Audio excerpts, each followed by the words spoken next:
요한계시록 16장 1절로부터 21절까지의 말씀입니다.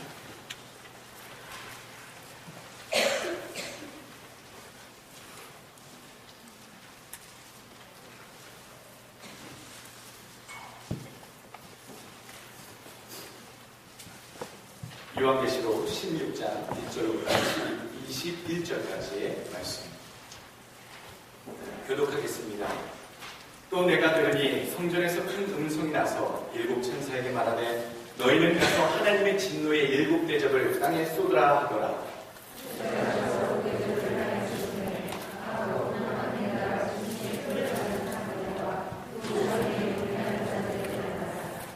둘째가 그 대접을 바다에 쏟으매 바다가 곧 죽은 자의 피같이 되니 바다 가운데 모든 생물이 죽더라. 내가 들으니 물을 차지한 천사가 가로되 전에도 계셨고 시방도 계신 거룩하신 이여 이렇게 심판하시니 의로우시도다.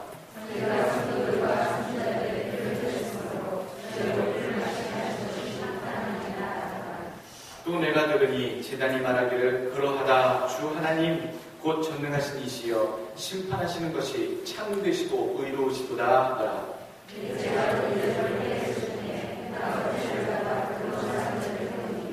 사람들이 크게 태움에 태워진지라 이 재앙들을 행하는 권세를 가지신 하나님의 이름을 회방하며 또 회개하여 영광을 주께 돌리지 아니하더라.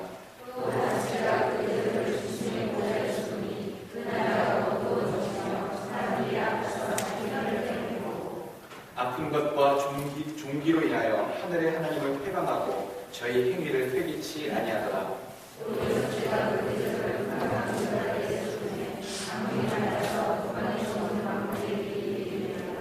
또 내가 보매 개구리 같은 새 더러운 영이 용의 입과 짐승의 입과 거짓 선지자의 입에서 나오니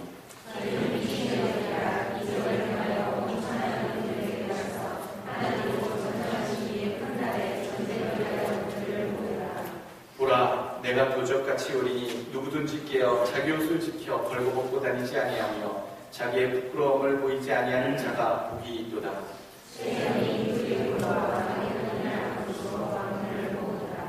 일곱째가 그 대접을 공기 가운데 쏟음에 큰 음성이 성전에서 보좌로부터 나서 가로되 되었다 하니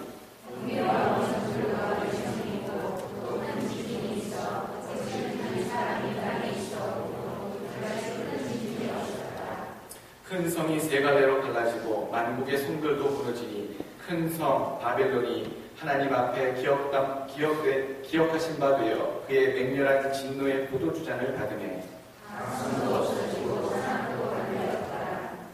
함께 또 중수가 한 달란트나 되는 큰 음악이 하늘로부터 사람들에게 내리매 사람들이 그 박제로 인하여 하나님을 회방하니 그 재앙이 심히 크미더라. 아멘. 교회에 닥칠 고난 세 번째 오늘 순서입니다. 일곱 대접에 대한 이야기 오늘 같이 은혜 나누길 원합니다. 지난주에는 일곱 인에 대해서 말씀드렸고요. 또 주중에 있었던 수요 예배 때는 일곱 나팔에 대한 이야기를 정리해드렸습니다. 그리고 오늘은 마지막에 진행되는 일곱 대접에 대한 재앙의 본문을 오늘 증거하려고 합니다. 계시록에 대해서 이해를 여러분 하시고 성경을 보시면 더 많은 깨달음과 개념이 이렇게 잘 들어오게 되는데 첫 번째로는 일곱 교회의 이야기가 나왔고요. 그 다음에 일곱 나팔의 이야기가 진행되고 일곱 나팔 다음에 여자와 용의 이야기가 나오지요. 또 나팔과 용의 이야기가 끝난 다음에 다시 일곱 대접의 재앙이 시작되고 또 음녀와 바벨론의 그 운명에 대한 이야기 그리고 마지막으로 새 예루살렘에 대한 이야기가 오늘 요한계시록 22장까지 전개된다. 여러분 그렇게 구조를 이해하고 계시면 좋겠고요. 또 여러분들 요한계시록을 이해할 때 가지고 생각해야 될 해석할 때 필요한 네 가지 방법이 대표적으로 네 가지 방법이 있다고 말씀드렸는데 과거주의적 해석 무엇입니까? 예전에 1세기 즉 요한계시록이 쓰여질 당시에 로마 시대를 배경으로 했던 그 배경으로 했던 계시록의 말씀이다라고 이해하는 것이 과거주의적 해석이라 말씀드렸고요. 또 역사주의적 해석은 1세기뿐만 아니라 각 시대에 걸쳐서 마치 말세 때와 같은 징조와 배경이 펼쳐질 때마다 이 요한계시록을 적용해서 해석하려고 했던 그런 해석주의 방법. 1차 세계대전 때나 2차 세계대전 때나 독재자가 나타났을 때나 이러했을 때에 그들이 다 바벨론이고 음녀다 또는 재앙의 때다라고 해석했던 그런 사조, 그런 해석의 분위기를 우리는 역사주의적인 해석이다 그렇게 말씀드렸습니다. 세 번째 미래주의적 해석은요. 알고 계신 분이 계시네요. 미래주의적 해석은 이제 장차 미래에 일어날 일에 대해서 우리가 지금 당치 않았지만 이 일은 주님이 오실 그때 정말 이 세상에 종말이 다가올 때에 일어날 일들이다 라고 바라보는 관점이 미래주의적 해석입니다. 마지막으로는요. 이상주의적 해석이 있습니다. 이 이상주의적 해석은 오늘 성경 구약서부터 신약까지 성경을 통해 하나님이 인간들에게 말씀하시고자 하는 기독교의 핵심과 그 정신을 마지막 때까지 총집결해서 마지막 천국 백성이 되는 그 과정까지의 모든 것들을 이상적으로 표현한 것이 요한계시록이다. 장차 되어질 이상적인 크리스천의 왕국, 하나님의 왕국에 대한 표현이 담긴 것이 요한계시록이다 라고 바라보는 견해. 이 네 가지 견해를 가지고 오늘 요한계시록을 해석을 하기도 합니다. 또 방법적인 측면에서는 한 글자 한 글자 다 이게 의미가 있는 것이야. 말씀 그대로 글자 그대로 일어날 거라고 보는 관점이 문자주의적 해석이라고 했고요. 이 한 글자 한 글자가 그대로의 의미를 나타내는 것이 아니라 굉장히 상징적인 의미를 나타내라고 보는 해석이 상징주의적 해석입니다. 그러니까 요한계시록을 보실 때에는 앞에 말씀드렸던 네 가지 관점의 해석을 보시면서 동시에 방법적으로 상징적인 것들의 표현이 많이 있구나라고 해석을 합니다만 제가 여러분들께 지난주 주일날 말씀드렸던 것은 문자주의적 해석도 염두에 보시고 상징주의적 해석도 염두에 보시는 가운데 요한계시록을 이해해 가시라, 깨달아 가시라라는 말씀을 부탁을 드렸습니다. 사실 이쪽 한쪽 극단, 즉 문자적인 해석에 매달리다 보면 극단적인 이단에 치우치기 쉽습니다. 실제로 신천지나 요즘 대두되고 있는 이단들의 요한계시록에 대한 이해는요. 문자 그대로 성경에 나오는 14만 4천 명이라는 그런 표현, 예를 들어서 그런 것들이 이 땅에 있는 크리스천들 다 구원받는가 아니라 우리처럼 신실한 14만 4천 명만 이 땅에서 하나님이 구원하실 것이다 라고 해석을 하는 그런 극단주의적인 문자적 해석을 요한계시록에서 내리는 이단들도 참 많이 있습니다. 그러니까 그 반대로 우리 보수적인 보편적인 생각을 많이 해왔던 분들은 상징주의적 해석 14만 4천은 정확하게 그 14만 4천 명이 구원받을 것이다 얘기하는 것이 아니라 12지파 곱하기 12사도 곱하기 1000, 즉 완전한 하나님께 흠이 없고 점이 없는 온전한 크리스천들이 모두 구원받을 것인데 그 온전한 구원받을 크리스천을 상징하는 숫자가 14만 4천 명이다 라고 해석하는 입장, 이것이 상징주의적인 해석의 입장이다라는 얘기죠. 그러니까 문자적으로 14만 4천 명이 그대로 구원받을 것이다 라고 하는 그 시초서부터 상징적인 이상적인 온전한 구원받을 성도의 수가 14만 4천이다 라고 하는 그런 주장에 이르기까지 여러분들이 염두에 두시고 요한계시록을 바라봐 이해해 나가셔야 된다는 말씀을 드리고 싶습니다. 사실 지난주에 그렇게 짚어드렸습니다. 그리고 일곱 인의 이야기, 일곱 나팔의 이야기, 일곱 대접의 이야기가 연속되어서 끝도 없이 진행되고 있는 것 같이 보이지만 사실 일곱 인의 이야기가 전체적으로 끝까지 한번 이렇게 성경의 말세 때에 일어날 일에 대해서 소개하고 있고요. 그 일곱 인에 대한 이야기를 부연 설명하고 다각적인 묘사를 강화하는 내용으로 진행하고 있는 게 그 다음 나오는 나팔의 이야기고 그것을 또 다른 면으로 부연 설명하고 다각적인 측면에서 보여주고 설명해주는 것이 대접의 이야기다. 그렇게 여러분들 이해하시라라고 부탁을 드렸습니다. 이런 전제를 다시 한번 짚어드리고요. 오늘 일곱 대접에 대해서 오늘 본문을 다시 한번 짚어보시고 은혜 나누기를 간절히 원합니다. 오늘 16장 1절의 말씀 보시게 되면 진노의 일곱 대접이 쏟아지고 있습니다. 무시무시한 재앙이 진행되고 있죠. 일곱 인이 열릴 때와 일곱 나팔이 불릴 때와는 또 다른 굉장히 마음에 부담스러울 정도의 끔찍한 재앙이 시작이 됩니다. 진노의 일곱 대접. 여러분, 그 진노의 일곱 대접을 보기 전에 나팔 일곱 사건을 생각할 때에, 나팔 사건을 생각할 때에 이 대접 사건을 비교했을 때에 나팔 사건에서 이미 3분의 1씩 재앙이 저들에게 임하는 모습을 보여주고 있습니다. 천체에 쏟아진 하나님의 재앙, 또 대양에 쏟아진 하나님의 재앙, 육지, 땅에 쏟아진 하나님의 재앙, 사람들이 피해를 입는 그 규모와 크기가 각각 3분의 1씩 진행되더라 라고 소개하는 것이 중간에 나오는 나팔의 이야기입니다. 근데 그 나팔의 이야기가 끝나고요, 다시 시작된 이 대접의 이야기들은요, 일곱 대접을 통해서 나팔에서 언급되었던 재앙들이 3분의 1씩이 아니라 이제는 완전히 다 멸망이요, 완전히 재앙이 그 포괄적으로 완결하게 이루어지고 있는 모습이, 확장되어 있는 모습이 우리에게 보여주고 있다는 것이지요. 오늘 1절 말씀 보게 되면 진노의 일곱 대접이 그렇게 나오죠. 그런데 그 8장 5절 말씀은 나팔 사건의 처음 부분입니다. 천사가 향로를 가지고 단 위에 불을 담아다가 땅에 쏟음에, 지금 16장 1절이랑 똑같죠. 땅에 그릇을 쏟는 걸 똑같습니다. 근데 8장 5절의 나팔은 향로를 쏟고요, 오늘 대접의 처음은 대접을 쏟습니다. 그런데 이 8장 5절의 향로를 가지고 단 위에 불을 담아다가 땅에 쏟을 때에 뇌성과 음성과 번개와 지진이 나더라.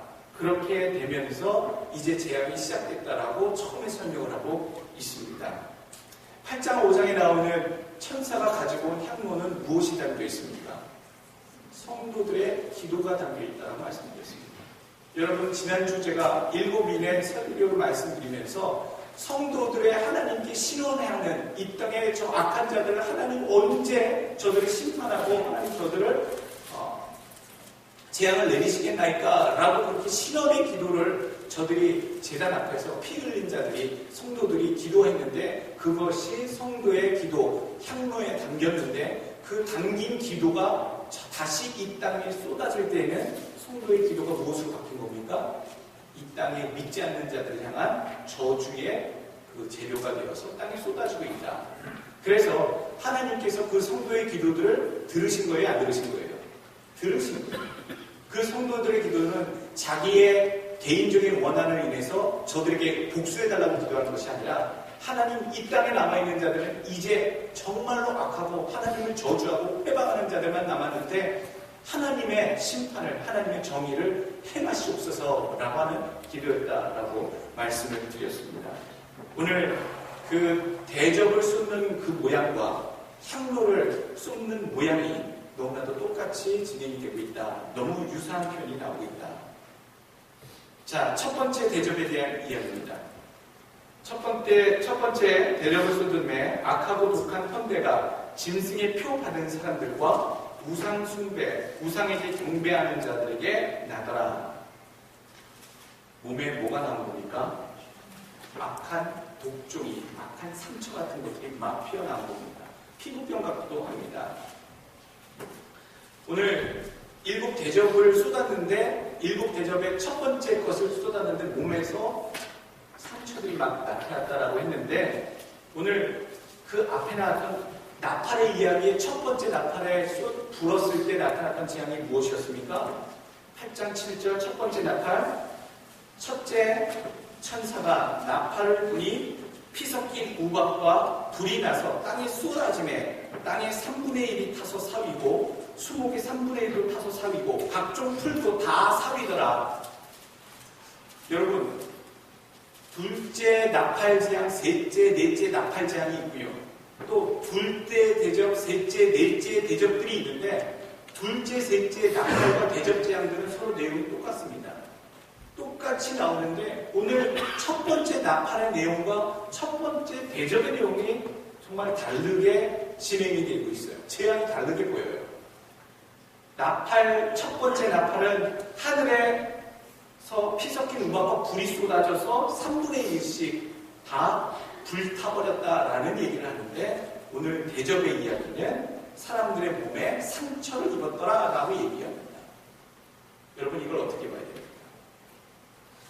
똑같은 재앙의 모습입니다. 오늘 나팔의 재앙은요, 하늘에서 하나님께서 천사를 통해 재앙을 내리실 때에 불붙은 우박들, 즉 유성이나 또는 어떤 별똥별이나 어떤 그 화생제나 폭발했던 어떤 그 파편들이나 이런 것들이 불붙은 채로 땅에 떨어질 때에 모든 초목들이 불살라 올랐죠. 3분의 1이나 다 타버렸다라고 하는데 그 가운데 그 화재와 그 파편으로 인해서 상처를 입은 사람들이 있겠구나. 대접의 모양을 보게 되면 독점, 즉 상처가 나서 그 상처를 입은 사람들은 짐승의 표 받은 사람들, 우상을 경배하는 사람들에게 그 상처가 났다라는 이야기를 해줍니다. 즉 나팔은 그 원인이 되는 천체 지변의 그 재앙을 얘기해주고 있고 그 재앙 때문에 이 대접의 표현은 첫 번째 똑같은 재앙인데 유사한 재앙인데 그 재앙으로 말미암아 당한 사람들의 상처, 그런 상처로 인해 고통받는 모습들을 묘사하고 있구나, 다른 면에서 보고 있는 그런 얘기를 해주고 있습니다. 이 재앙으로 인해 사람들의 몸에 직간접적인 고통스러운 상처로 고난을 받는 재앙을 볼 수 있고요. 나팔도 재앙이고 동시에 대접의 묘사도 사람들에게 나타난 재앙의 묘사다라고 이해하시면 되겠습니다. 또 두 번째 대접입니다.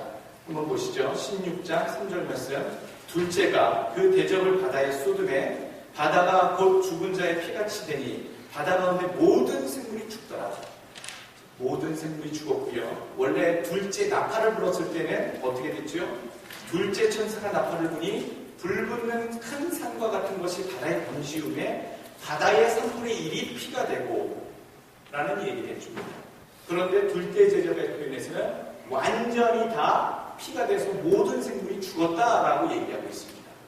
두 번째 내려진 이 재앙은 같은 것이지만 나팔의 재앙은 처음에 나타난 양상이고요. 이 대접의 둘째 대접의 요 표현 완전히 모든 생물이 죽더라라고 하는 것은 3분의 1쯤 시작되었던 재앙이 마지막에는 완전히 다 하나님의 저주 가운데 재앙 가운데 영향을 미쳐 살아남은 것이 없게 된다라고 하는 그 재앙이 확장되어진다. 시간이 흘러 연장되어서 그렇게 확대되어진다라고 하는 의미를 우리에게 지금 보여주고 있습니다.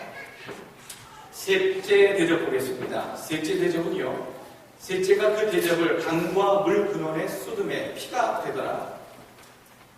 셋째 대접은 그 물의 근원이 다 피가 되어서 말라버렸다. 즉 못 쓰게 되었다는 얘기를 해주고 있습니다. 셋째 나팔을 한번 보겠습니다. 셋째 나팔은요, 8장 10절에 나오는데 어떤 일이었냐면 셋째 천사가 나팔을 부니 횃불같이 타는 큰 별, 지금 외계 천체에서 뭔가 떨어지죠. 이게 별똥별인지 무슨 부스럭인지 무슨 화산재인지 모르지만 횃불같이 타는 큰 별이 하늘에서 떨어져서 강의 3분의 1과 여러 물샘에 떨어졌다. 즉 식수원을 완전히 오염시켜서 그 강의 근원 식수의 생물이 되는 모든 것들에 떨어져서 그것이 쑥이 되었다. 못 쓰게 되어서 사람들이 먹을 수 없는 물이 되었다. 많은 사람들이 죽더라라고 얘기를 합니다.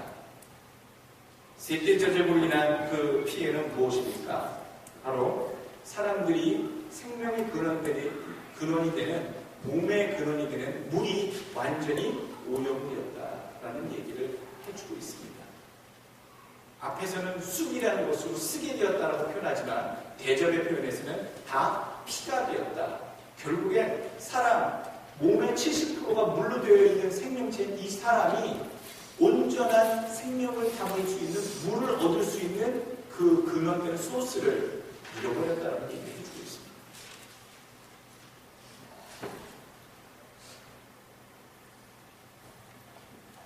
또 8장 9절 말씀에 우리 넷째 대접 보기 전에 한번 봐야 될 부분이 있는데 8장 9절 바다 가운데 생명을 가진 피조물들이 3분의 1이 죽고 배들의 3분의 1이 깨어지더라. 즉 셋째 나팔을 불었을 때의 3분의 1씩 해양 가운데 바다 가운데 큰 재앙이 떨어지는데 그것 때문에 어족자원이 3분의 1이 죽어버렸다. 그리고 바다에 있는 배들이 3분의 1이 깨져버렸다. 즉 그 당시 그 재앙으로 인해 어업에 큰 타격, 수산업에 큰 타격이 있을 것이고 또 해운업 또는 무역업에 큰 타격이 있게 될 것이다 라는 얘기가 나옵니다. 이 일 때문에 고통받는 사람들이 누굽니까? 어업에 종사하는 사람들, 또 무역업에 종사하는 사람들, 상인들이 나오지요. 그 상인들이 괴로워하고 힘들어하는 모습이 나옵니다. 이 상인들은 거대한 제국 바벨론과 장사를 해서 참 많은 이물을 남겼던 사람들로 요한계시록의 증거가 되고 있습니다. 18장 10절 11절 말씀. 근데 그 바벨론 제국이 18장에 음녀 바벨론이 하나님의 심판 가운데 결국 무너져 내리자 이 상인들이 굉장히 괴로워하지요. 18장 10절, 11절, 12절, 13절 보게 되면 땅의 상고들은 상인들입니다. 땅의 상고들이 그를 위하여 울고 애통하는 것은 다시 그 상품을 사는 자가 없습니다. 즉 이 땅에 하나님의 백성들을 핍박하고 하나님께 회방하고 대적했던 그 음녀로 표현됐던 바벨론이 그 나라가 망하고 없어지는 바람에 그 바벨론 제국의 사치 용품들을 공급했던 그런 상인들이 큰 낙담을 하게 된다라고 하는 표현을 오늘 여기 해주고 있고요. 이 사람들이 오늘 7인의 재앙, 지난주 설교했던 7인의 재앙 가운데 세 번째인 검은 말을 타고 온 사람이 저울을 가지고 경제적인 어떤 영향력을 행사하고 경제적인 어려움들, 경제적인 불황을 이끌고 오되 귀족들이나 또는 부유한 자들에게는 포도주와 감람류를 계속 공급하는 역할을 한다라고 하는 그런 표현들이 나와 있는데 그것과 연결되어 있는 표현이다라는 것입니다. 여러분들 보게 되면 6장 6절에 나와 있습니다. 6장 6절에 데나리온 하나에 밀 한 되요 데나리온 하나에 보리 석 되로다. 그만큼 먹고 살기가 참으로 힘든 경제적 현실을 말세 때에는 당면할 것이다, 당할 것이다 라고 표현하면서 동시에 그러나 포도주와 감람류는 해치 말지니라, 건들지 못한다 라는 얘기는 포도주와 감람류를 소유하는, 그것을 쓰는 고급 계층, 명품들을 사들이고 사치와 향락을 일삼는 계층들이 있을 것인데 그들은 그 소유를 계속적으로 쓰는데 어려움이 없도록 진행이 될 것이다. 그 감람류와 포도주를 공급했던 그런 사치품들을 공급했던 사람이 18장에 나오는 상고들이라고 얘기를 오늘 성경이 얘기해주고 있습니다. 그러니까 오늘 요한계시록 6장에 나오는 그런 이야기들이 18장에 가게 되면 그렇게 그런 상품들과 물건들을 통용하고 무역업을 했던 사람들이 그 제국이 망하자 굉장히 가슴 아파하고 땅을 치면서 아쉬워하는구나, 이런 모습까지 오늘 요한계시록의 전체에 걸쳐서 말세에 하나님의 재앙을 맞는 그때에 나타나는 모습을 구체적으로 보여주고 있다는 얘기입니다. 이제 넷째 대접으로 넘어가겠습니다. 8절 말씀. 넷째가 그 대접을 해에 쏟음에 해가 권세를 받아 불로 사람들을 태우니. 원래 넷째 대접은 지금 이렇게 해가 권세를 받아 불로 사람들을 태우니인데, 넷째 나팔은 어떤 재앙이었냐면 넷째 천사가 나팔을 부니 해의 3분의 1과 달의 3분의 1과 별의 3분의 1이 침을 받아 그 3분의 1이 어두워지니 낮 3분의 1은 비춤이었고 밤도 그러하더라 라고 얘기합니다. 즉 태양과 달과 천체에 영향력이 있는 저주가 떨어졌다라는 얘기가 나팔의 표현인데, 오늘 대접의 이야기는 해로부터 사람들이 영향을 받아 불태워 죽는다. 태양이 뜨거워져서 사람들이 그 태양의 열에 타 죽는다라고 성경은 얘기하고 있다는 겁니다. 해가 어두워진다라고 하는 것은 과학자들이 어떻게 표현하는가 하면요, 태양에 흑점이 많아진다고 얘기합니다. 11년 주기 또는 10년 주기로 태양의 흑점들이 굉장히 많이 활발하게 움직이는데, 흑점은 태양 내부에서 바깥으로 분출되어진 에너지가 표면에 나타난 것이 사람들이 흑점이라고 얘기하는 겁니다. 흑점이 많아지면 지구에 여러 가지 영향력을 미치지요. 그 자기장의 변화라든지 인공위성에 그런 영향을 미쳐서 흑점의 변화, 그 변화가 굉장히 농업계나 또는 기상청이나 또는 심지어 주식에게까지 흑점의 변화가 영향을 미치는 것을 우리가 현세에 지금 바라보고 있다는 것이죠. 그 흑점이 폭발을 할 때에 나오는 큰 불줄기, 불의 그 기둥이 있는데 그것을 홍염이라 합니다. 그 홍염이 흑점 자체가 폭발할 때에는 온도가 다른 것보다 낮아지기 때문에 검게 보이지만, 홍염이 분출할 때에는 그 홍염이 우주 바깥으로 나오면서 플라즈마, 즉 에너지와 자기장에 영향을 미치는 큰 거대한 기둥을, 불기둥을 지구 태양계에 영향을 미치기 때문에 큰 어떤 우주적인 태양이 끼치는 영향력을 지구가 그대로 받을 수밖에 없다라는 얘기를 하게 됩니다. 넷째 나팔에서는 해가 어두워졌다라고 얘기했는데, 마치 흑점이 나와서 해에 흑점이 가득 있는 것 같이 보여서 3분의 1쯤 어두워졌다고 했는데, 오늘 넷째 대접에서는 그 해 영향 때문에 어찌 되었는지 그 해가 뜨거워져서 사람들이 그 태양열에 태움을 받는다, 즉 불타 죽는 사람이 생겨난다라고 하는 재앙을 오늘 보여주고 있다. 어떤 분들이 이렇게 생각할지도 모릅니다. 목사님, 요거는 좀 상징적으로 해석해야 되지 않을까요? 문자적으로 해석하면 사람들이 건물 밖에 탁 나갔는데 햇빛을 받아 그 자리에서 태워 죽는다, 사람들이 탄다, 이랬을 때 정말 불붙어서 죽어가는 정말 끔찍한 상황이 나타나는데, 그렇게 문자적으로 해석하기보다는 태양의 활동이 너무 활발해지거나 너무 이상적으로 되어서 사람들에게 놓여지는 자외선의 양이 증가되어서 아마 피부암에 걸려 피부가 시커멓게 타죽거나 피부에 어떤 트러블이 있어서 죽게 되는 사람들의 수가 폭증하지 않을까요? 라고 하는 의견도 있었습니다. 여러분, 굉장히 논리 있는 얘기지요. 태양의 그 일조량의 변화가 있게 돼서 사람들이 피부암에 아무리 선블록을 바르고 한다 할지라도 그 소용이 없을 정도로 사람들이 태워진다라고 하는 이 의미가 그런 의미일 수도 있다. 그래서 여러분들 맨 처음에 말씀드렸듯이 우리가 문자 그대로 이해할 것이냐, 아니면 상징적으로 이 사건을 볼 것이냐, 이 모든 것들을 다 염두에 보고 보시라는 말씀을 제가 드렸습니다. 오늘 여러분들 마음에 주시는, 성령이 깨닫게 해주시는 이해가 여러분들 마음속에 있길 바라겠습니다. 또 5번째 한번 대접보겠습니다.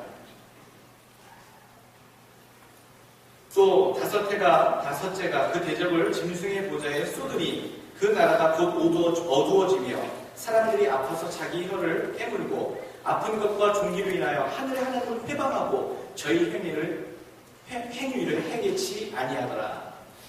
5째 대접을 행했을 때에 저들이 너무 괴로워하는, 몸에 뭔가가 나지요. 뭔가가 지금 상처를 받아서 괴로워하는 모습이 표현되고 있습니다. 그러면 5번째 나팔은 어떤 제형이 있는지 한번 뒤돌아보면 9장 6절에 나와 있습니다.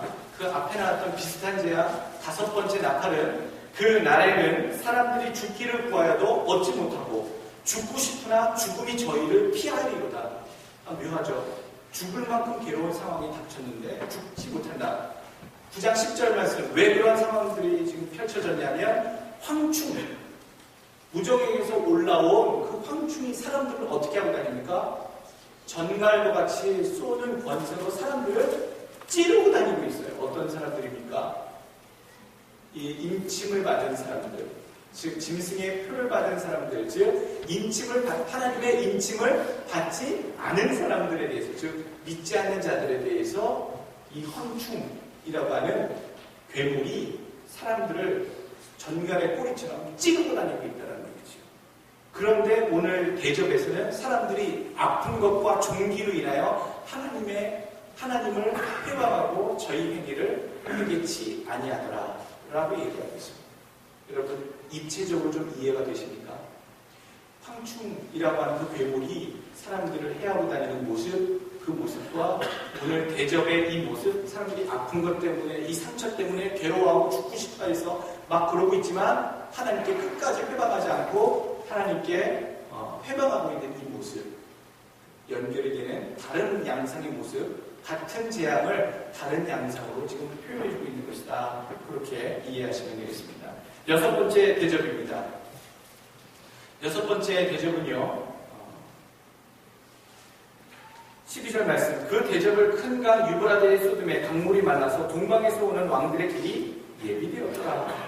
그리고 났더니 개구리 같은 더러운 새 영이, 그 영이 용의 입과 그 짐승의 입과 거짓 선지자에 대해서 나오는데 그 영혼들, 그 더러운 영이 나와서 하나님의 큰 날에 전쟁을 위하여 온천하의 사람들, 온천하의 임금들을 모으더라. 어디에? 아마겟돈이라고 하는 곳에 모으더라 라고 오늘 얘기해 줍니다. 아마겟돈은 어디입니까?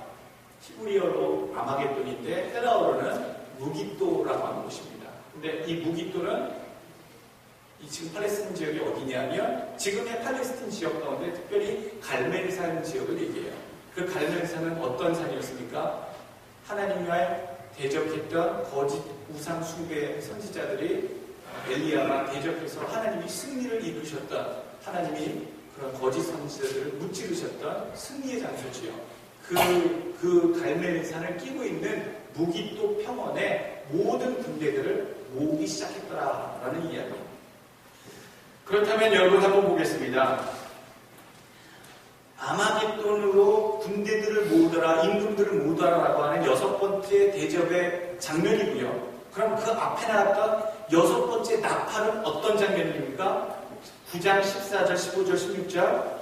나팔을 가진 여섯 천사에게 말하기를 큰 강 유브라테에 결박한 네 천사를 놓아주라 하매 네 천사가 놓였으니 그들은 그년 월 일시에 이르러 사람 3분의 1을 죽이기로 예비한 이더라. 마병대의 수는 2만만이니 내가 그들의 수를 들었노라. 여러분 지금 어떤 강이 동시에 나옵니까? 유브라데라고 하는 말이 지금 여섯 번째 대접에도 유브라데에게 강이 길이 열려서 왕들이 올 수 있는 이 길이 예비되었다. 또 여섯 번째 나팔에서도 유브라데에 묶여 있었던 네 천사들을 놓아주라 했더니 그 네 천사가 묶여있던 천사들이 자유함을 받아서 어떤 일을 시작합니까? 사람들을 칠 준비를 합니다. 천사들을 모으죠. 그 천사들 이름이 마병대입니다. 기마병들이죠. 기마병들을 조직을 하는데 그 수가 2만만. 여러분 왜 성경이 이렇게 표현을 할까요? 2만만이 원래는 2만 곱하기 만입니다. 계산을 보면 2억 명이지요. 근데 성경에 있는 그 단어는 만 단위가 넘는 그 수를 예전에 잘 쓰지 않았어요. 그러니까 2억이라고 하는 숫자를 표현할 때에는 2만에 만을 곱한 수, 즉 2억 명을 이렇게 성경에서 관용적으로 표현했다는 겁니다. 그래서 2억 명의 천사 마병대가 조직이 되었는데 그들이 왜 군대가 조직이 됩니까?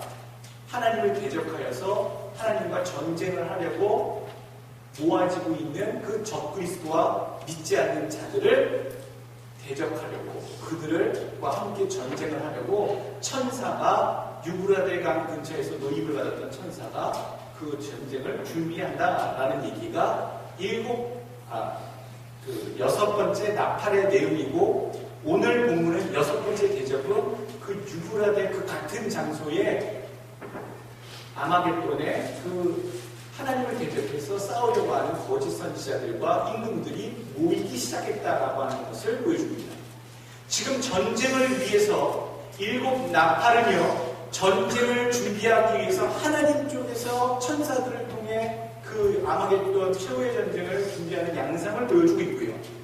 일곱 대접에서 나타난 여섯 번째 대접은 적그리스도, 즉 짐승이 진두지휘하는 그 하나님과 대적해서 싸우려고 하는 이 아마겟돈 전쟁을 준비하는 모습을 보여주고 있다는 겁니다. 즉 하나님의 진영에 전쟁 준비의 모습과 적그리스도와 하나님께 대적하려고 준비하는 그 모습을 같이 6번째 대적과 6번째 나팔에서 동시에 보여주고 있습니다. 전체적으로 무엇을 얘기합니까? 적그리스도와 하나님의 천군 천사들이 곧 싸우겠구나. 그게 바로 아마겟돈 전쟁이라는 거죠. 이 아마겟돈 전쟁은 뒤에 복과 마곡의 전쟁이라고 하는 그 표현도 나오는데 그것과 같이 보는 견해도 있고 또 다르게 보는 견해도 있습니다만 어쨌거나 마지막 말세 때에 거짓 선지자들과 거짓 선지자들이 거짓 영이 세상의 임금들을 모아서 많은 군대로 더불어 하나님께 대적을 해서 큰 전쟁을 일으키려고 하는 것, 그것이 아마겟돈 전쟁. 그 아마겟돈 전쟁의 준비 양상을 하나님의 쪽과 거짓 그리스도의 쪽, 거짓 선지자의 쪽에서 표현하는 것이다. 여러분 좀 이해가 되십니까? 좀 어렵지요? 공부를 많이 하신 걸 제가 전제로 하고 오늘 말씀을 준비했습니다. 여러분들 잘 이해하시길 부탁드립니다. 성령께서 여러분들의 마음을 감동 주시고 이해할 수 있도록 깨달음 주시길 주 이름으로 축원합니다. 그래서 정말 전쟁이 터집니다. 17장에 가게 되면 터지지요. 17장 14절 저희가 어린 양과 더불어 싸우려니와 어린 양은 만주의 주시요 만왕의 왕심으로 저희를 이기실 터이요 또 그와 함께 있는 자들 곧 부르심을 입고 빼내심을 얻고 신실한 자들은 이기리로다. 하나님 편에 부르심을 받은 주의 백성들이 같이 이김을 받는다. 19장 19절 또 내가 보매 그 짐승과 땅의 임금들과 그 군대들이 모여 그 말탄 자와 그 군대로 더불어 전쟁을 일으키다가 여기서 흰 말 탄 사람은 누구라고 했습니까? 예수 그리스도, 흰 말을 타고 오시는 예수 그리스도 어린 양, 그가 지휘하시는 그 군대, 하나님의 마병대지요. 이 마병대와 임금의 짐승들과 땅의 임금들이 예비한 군대가 싸운다라고 19장 19절에 드디어 나옵니다. 자, 마지막 7대접에 대해서 이제 말씀드립니다. 17절 7대접입니다. 7제가 그 대접을 공기 가운데 쏟음에 큰 음성이 성전에서 보좌로부터 나서 가로되 되었다 하니 번개와 음성들과 내성이 있고 큰 지진이 있어 어찌 큰지 사람이 땅에 있어 오므로 이같이 큰 지진이 없었더라. 큰 성이 세 갈래로 갈라지고 만국의 성들도 무너지니 큰 성 바벨론이 하나님 앞에 기억하신 바 되어 그 맹렬한 진노의 포도에 주는 잔을 마시며 받으매 20절 각 성도 없어지고 산악도 간데 없더라. 그렇게 이제 나옵니다. 7번째 대접은 이렇게 나오는데 7번째 나팔은 무엇이라고 표현되어 있습니까? 11장 18절 이방들이 분노하며 주의 진노가 임하여 죽은 자를 심판하시며 주의 종들과 선지자들과 성도들과 또 무릇대소하고 주의 이름을 경외하는 자들에게 상 주시며 또 땅을 망하게 하는 자들을 멸망시킬 때로소이다 하더라. 자, 멸망시키실 때입니다. It's the time. This is the time. 바로 지금입니다. 멸망의 때입니다. 라고 하는 선포가 7째 나팔 때에 나왔고요. 오늘 7째 대접을 할 때에 큰 음성이 뭐라고 얘기했다고 했습니까? 17절에 되었다. It is done 이라는 표현을 씁니다. 하나님의 때가 다 되었다는 것이죠.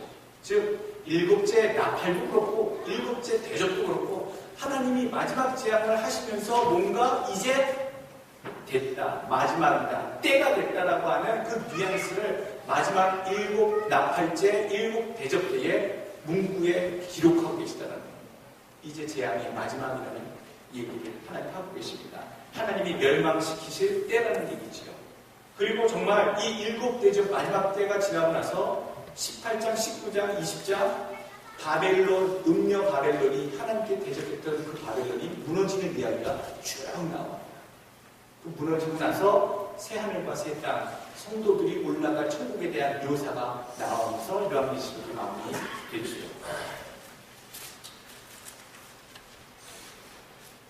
여러분 7 대접까지 다 7 나팔과 연관해서 우리가 살펴봤습니다. 제가 오늘 참전용사 식사를 듣고 그래가지고 마음이 내용 많은데요. 마음이 굉장히 쫓깁니다. 그러나 하나라도 더 여러분들한테 전달하고 싶어서 준비를 했는데 여러분들 잘 이해되실 수 있도록 정말 성령님께서 여러분들 마음을 헤아리게 주셨으면 좋겠고 여러분들 깨달아 주셨으면 좋겠습니다.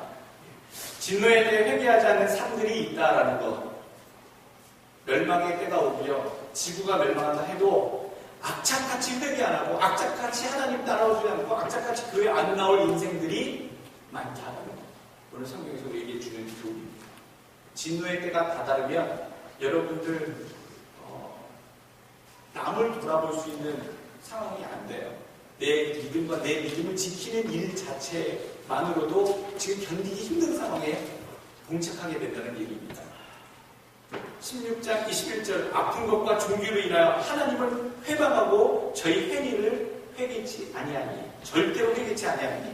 또 9장에도 나옵니다. 저희가 이 일을 인하여 회개치 아니하고, 또 21절 9장 21절 살인과 복술과 음행과 도적질을 회개치 아니하더라. 말세 때에 저주받는 일이 터지고 재앙이 터져도요, 예수 안 믿을 사람들은 끝까지 믿지 않는다. 이 양상에 대해서 여러분들 너무 가슴 아픈 상황인데 성경에 그렇게 예언하고 있다는 거죠. 여러분들 우리 주변에 전도하셔야 될 분, 정말 그날 오기 전에 하나님 전에 같이 들어가야 된다고 내 마음에 간절히 원하시는 내 가족과 친구와 친족이 있으면 이 시간에 그날이 오실 때 가서 예수 믿으시라고 강력하게 권유하시기 바랍니다. 어떠한 이유 불문하고 예수 영접지 아니하고 하나님의 어린 양의 책에 생명책의 이름에 기록되지 않으면 하나님 곁에 설 수 없다라고 오늘 성경에 얘기해주고 있습니다. 오늘 또 17장 2절의 말씀 한번 보시기 원합니다. 17장 2절의 말씀 보게 되면 음행하다, 그날에가 음행해서 진노의 잔을 받는다라는 표현이 나오는데, 음행하다, committing sexual immorality라고 하죠. 성적인 범죄를 범하는 것, 이게 음행하다라고 하는 것인데, 이게 과연 음란한 것, 그걸 얘기하는 것인지 아니면 다른 것을 얘기하는 것인지 여러분은 어떻게 생각해야 됩니까? 문자적으로 음란한 것 그거 자체를 얘기할 수 있습니다. 요즘 여러분들 이 미국 살면서 얼마나 음란합니까? 얼마나 성범죄와 성폭력이 난무합니까? 중고등학교 학교 다니는 아이들 가운데 무슨 파티 가면 얼마나 문란하게 놉니까? 우리 아이들은 그런데 안 가봐서 또 안 가는 줄 압니다만, 여러분 미국 문화가 그렇고요, 전 세계 문화가 그래요. 한국에는 클럽이라는 무슨 문화가 옛날에 무슨 파가의 문화의 새로운 버전인 것 같은데, 클럽에 다니는 그런 청년들이 이야기를 많이 합니다. 나 클럽에 갔었어. 클럽에서 뭐해. 근데 그 클럽을 소개하는 이야기, 클럽에 대한 얘기를 듣고 인터넷에 뒤져보면 클럽이 뭐야, 뭐 하는 곳이야? 그러면 동성 여자끼리 껴안고 키스하고 있고요, 취해 있고요, 옷을 다 벗고 있고요, 뭐 이런 그림들만 클럽의 현장에 사진처럼 찍어서 올라오는 거 보고, 야, 이러고도 노는구나, 이러고도 즐기는구나. 요즘 젊은이들이 이런 모습을 보면서 정말 미국뿐 아니라 이 음란의 방탕함이 전 세계적으로 지금 보편화되고 있는 양상이구나. 주민이 1000명밖에 없는 작은 마을에 성매매를 하는 그런 다방이 50개가 넘는다라고 하는 그런 뉴스를 보면서 참 사람들이 무엇을 하며 사는가, 무엇을 낙으로 사는가 라고 생각했을 때 참으로 음란한 세계구나 라는 생각 지울 수가 없습니다. 여러분 자동으로 클릭만 해도 내가 원치 않아도 음란한 사진이 인터넷에 뜨잖아요. 나는 그냥 선한 마음으로 무엇을 검색만 했는데 그 음란한 사진들이 내 눈앞에 그냥 순식간에 펼쳐지잖아요. 우린 그런 시대에 지금 살고 있다는 거예요. 말씀 그대로 음란한 자들은 천국에 들어가기 힘들다, 진노의 대상이 되다라고 볼 수도 있고요. 문자적으로입니다. 또 상징적으로 보게 되면 우상 숭배하는 자들을 구약시대에서부터 하나님은 다 음란하다라고 얘기하셨습니다. 그래서 정말 우상 숭배하는 자들은 그 우상의 신전에서 우상의 그 사제들과 함께 성행위를 하면서 그 성적인 희열을 맛보면서 그 우상에게 제사를 지낸다라고 그렇게 얘기하죠. 그래서 우상 숭배가 음란한 것이다 라고 얘기합니다. 내가 하나님 말고 세상에 빠져 사는 것, 내가 미쳐 있는 것, 그게 우상 숭배입니다. 여러분 돈에 빠져 계십니까? 자녀에 빠져 계십니까? 세상 사는 낙에 빠져 계십니까? 내가 빠져있는 그것이 우상숭배의 삶입니다. 벗어나시고요. 하나님을 온전히 바라보실 수 있는 여러분 되시길 주의 이름으로 부탁드립니다. 마지막 결론입니다. 마음속에 다짐 잘 들으시길 바랍니다. 이 재앙의 모든 진행은 누가 하고 계시다? 어린 양 예수 그리스도께서 주관하고 계시다. 그러므로 우리는 염려할 필요 없다. 두려워할 필요 없다. 그 마음. 두 번째 우리에게 주시는 것은요, 이 재앙이 지금 막 쏟아지고 있는데 이 재앙을 우리가 막 당할 것 같은 두렵고 막 겁나는데요, 이 재앙의 대상은 누구이다? 1절 말씀 나오죠? 2절 말씀 나오죠? 짐승의 표를 받는 사람들, 우상 숭배하는 자들, 그리고 요한계시록 21장 8절에 음행하는 자들, 이 세 가지 부류에게 하나님의 재앙과 저주가 떨어진 겁니다. 여러분들 그렇게만 안 되면 됩니다. 내가 그 가운데 하나가 아니면 된다는 거죠. 또 세 번째 우리가 알아야 될 것은요, 하나님의 재앙과 심판은 의로우신 것이다. 잘못된 게 아니라는 겁니다. 이런 재앙을 맞닥뜨릴 때에 너무한다, 무섭고 잔인하고 너무 심하다, 꼭 이렇게까지 해야 되는 건가, 하나님이 너무 무자비하신 것이 아닌가라는 생각들을 하게 될 텐데, 이미 하나님께서는 충분히 사람들에게 돌아올 기회를 주셨고 자비하심을 베푸셨고 하나님의 때, 계획하신 하나님의 정의를 행하신 때가 되어서 이 일을 행하신 것이라는 것을 오늘 성경은 얘기해주고 계시다. 16장 5절 말씀, 내가 들으니 물을 차지한 천사가 가로되 전에도 계셨고 시방도 계신 거룩하신 이여 이렇게 심판하시니 의로우시다. 이게 맞다라는 얘기입니다. 천사가 이렇게 일이 진행되는 것이 당연한 것이다라고 선포하고 있어요. 이게 하나님 너무하게 너무 잔인하게 일을 펼치시는 게 아니에요. 당연히 하나님의 때에 하신 일들을 하고 계신 것을 얘기하시고 계십니다. 16장 6절, 저희가 성도들과 선지자들의 피를 흘렸으므로 저희로 피를 마시게 하신 것이 합당하니이다 하더라. 또 내가 들으니 제단이 말하기를 그러하다. 주 하나님 곧 전능하신 이시여 심판하시는 것이 참되고 의로우시도다. 하나님의 이 재판하시고 재앙을 내리시고 진노하시는 것, 심판하시는 것을 절대로 넘어가거나 심하거나 억울한 것이 아니라 마땅한 것이다. 그걸 아시기 바라고요. 네 번째로 예수의 증거와 하나님의 말씀을 붙들라는 얘기입니다. 우리가 우리의 믿음을 지키려고 하는데 잃어버리면 안 되는 것, 우리가 어린 양의 그 심판 때에 같이 참여하려면 우리가 신경 써서 붙잡아야 될 것이, 그것이 계속 요한계시록 1장서부터 반복되는 그 말씀이 있는데 바로 퀴즈에서 나옵니다.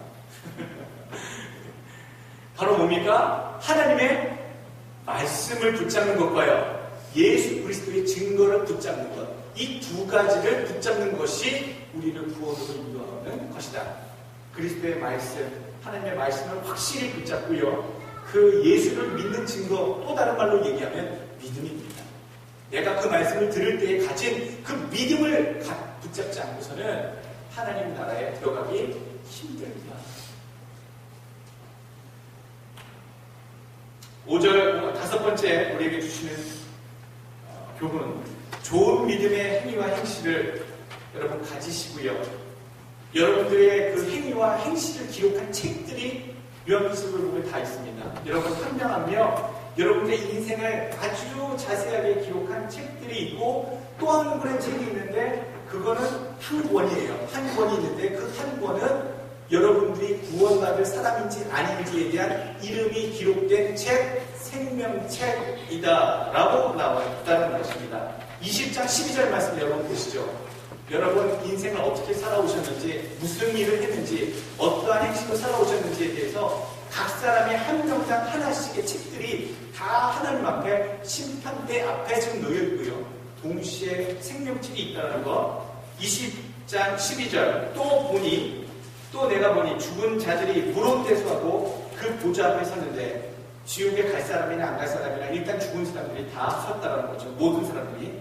책들이 펴져 있습니다. 그 사람들이 행해왔던 그 인생을 기록한 책들이겠죠. 그 책들이 펴져 있고, 또 한 다른 책이 펴졌는데 곧 생명책이라, 죽은 자들이 자기 행위에 따라 그 책에 기록된 대로 심판을 받았는데, 바다가 그 가운데서 죽은 자들을 내어주고요, 또 사망과 음부도 그 가운데서 죽은 자들을 내어주고요. 각 사람들이 각 자기의 행위대로 심판을 받고 사망과 음부도 불못에 던지니 이것은 곧 둘째 사망, 불못이라고 얘기하고 있습니다. 지금 먼저 죽었던 자들이 마지막 마지막 심판 때에 서기 위해 잠시 죽었던, 먼저 영원히 죽지 않고 먼저 첫 번째 죽었던 그 첫 번째 사망을 맡았던 사람들이 죽었던 곳에서 다시 되살림을 받아서 그 심판대 앞에 서게 된다. 그래서 자기의 그 행했던 기록대로 다 이벨리에이션, 심판을 받는데 결정적으로 한 채 생명을 받아야 되는 명단이 기록된 생명책의 기록이 없는 자들은 오늘 뭐라고 됩니까? 15절 누구든지 생명책에 기록되지 못한 자는 불못에 던지우리라. 그 이름이 꼭 생명책에 리스트가 있어야 된다는 얘기를 오늘 20장 요한계시록에 우리에게 얘기해 주고 있습니다. 여러분들 확신하시죠? 여러분들 각기 살아온 인생에 대한 여러분 개개인의 책들이 다 있습니다만 동시에 그 여러분의 이름 석자가 생명책에 기록되지 못한다면 불못에 던지우는. 오, 이상하다. 제 이름 있을 텐데 제 이름 뭔가 잘못했는데 뭔가 이거 천국에도 오류가 있습니다. 이거 전사차가 아닙니까? 잠깐만요. 이러실 수가 없다는 거죠. 천국에는 오류가 없고요. 실수가 없습니다.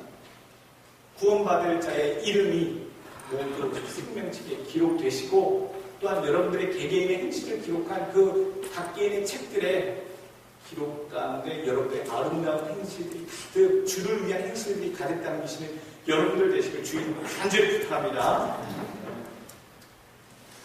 오늘 말씀을 다 드렸습니다. 드릴 말씀은 말세 때에 두려워하지 마시라는 것.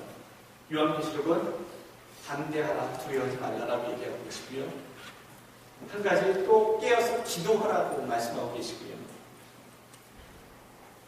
믿음을 가지고 사탄의 또는 환난 때에 당하는 어려움에 대한 각오를 분명히 하라고 얘기해주고 있습니다. 그리고 우리가 가질 소망은요, 주님 빨리 오시옵소서. 주님 어서 오셔서 이 찌그러지고 일그러지고 이 퇴락하고 부패한 이 세상을 고쳐주시고 순전하게 깨끗하게 주의 뜻대로 살아가려고 하는 백성들이 있는 이 땅을 하나님 주의 때로 하나님 만들어 주옵소서. 고백하고 기다리는 마라나타, 그 고백이 여러분들의 신앙이 되시길 주의 이름으로 간절히 부탁드립니다. 기도하겠습니다.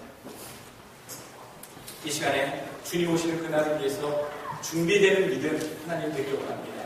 내 이름 석자 생명책에 분명히 있길 원하고 내 행실과 내 살아온 모든 삶이 주님 그것을 기록하고 확인하는 그 순간에 부끄럽지 않게 증거되길 원하고 자랑할 만한 그런 행실과 행적이 내 믿음에 가득 담겨지길 원한다고, 이 시간에 그렇게 살겠다고, 교정하겠다고, 바꾸겠다고 다짐하는 기도 잠시 하시길 바라겠습니다. 기도하겠습니다. 하나님, 말씀에 가장